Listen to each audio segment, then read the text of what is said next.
Olá, eu me chamo Clara Carvalho e hoje nós vamos falar um pouco sobre o núcleo celular e o material genético. O núcleo celular é a região da célula onde ocorre o controle de todas as atividades celulares. O material genético são os ácidos nucleicos que codificam os genes. Os componentes do núcleo celular. No núcleo celular nós podemos encontrar o envelope celular, o nucleoplasma e o nucleolo.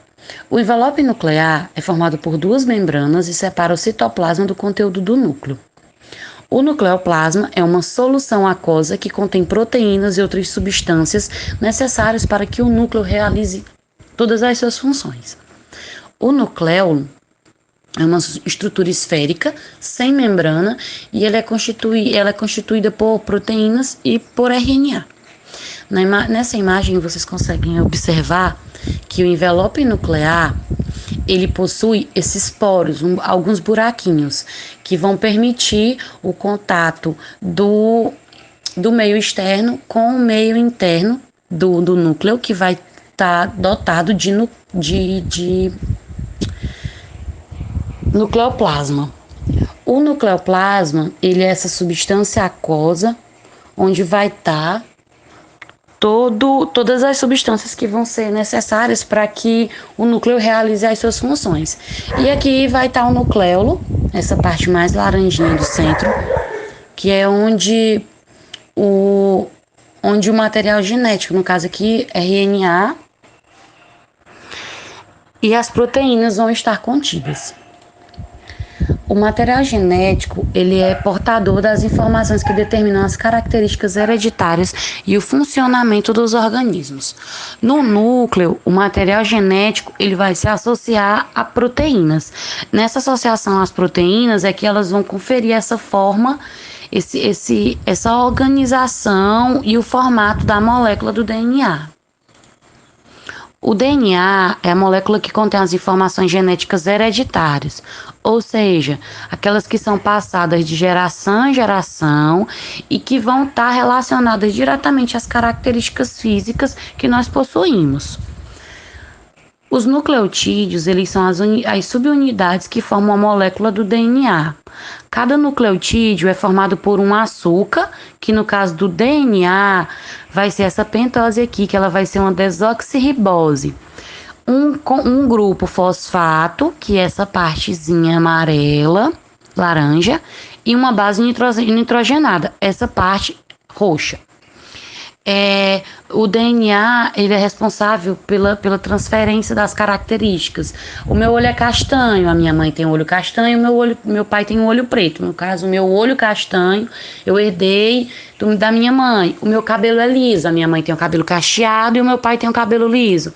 Então, meu cabelo liso ele é herdado do meu pai. Então, assim, o DNA é quem vai trazer e garantir essas características, fazer com que essas características sejam passadas de pai para filho.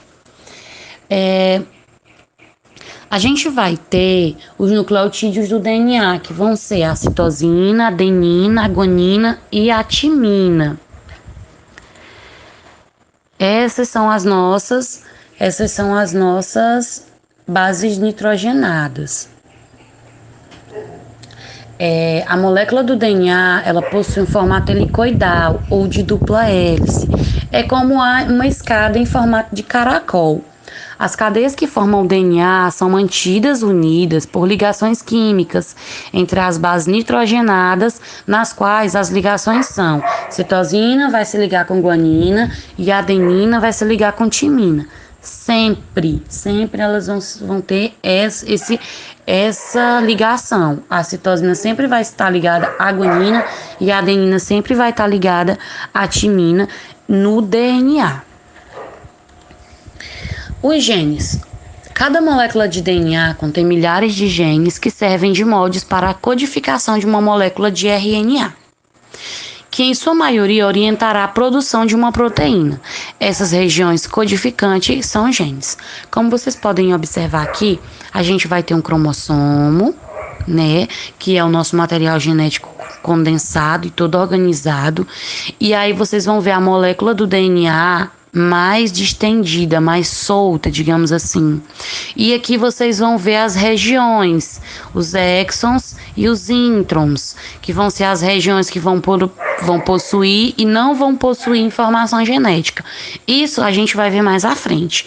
E toda essa região que ela é codificável, essa região que ela vai ter exons e introns, ela é chamada de gene. Então, o gene é toda a região codificante da molécula do DNA. O RNA.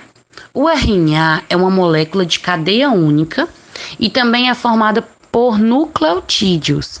Cada nucleotídeo de RNA é formado de um açúcar, nesse caso vai ser uma ribose.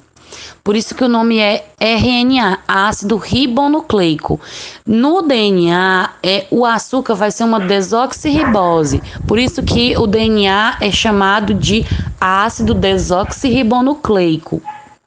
E um grupo fosfato e uma base nitrogenada. Então, do DNA para o RNA não vai mudar muita coisa. A única coisa que muda é o açúcar, que no DNA vai ser uma desoxirribose e no RNA vai ser uma ribose.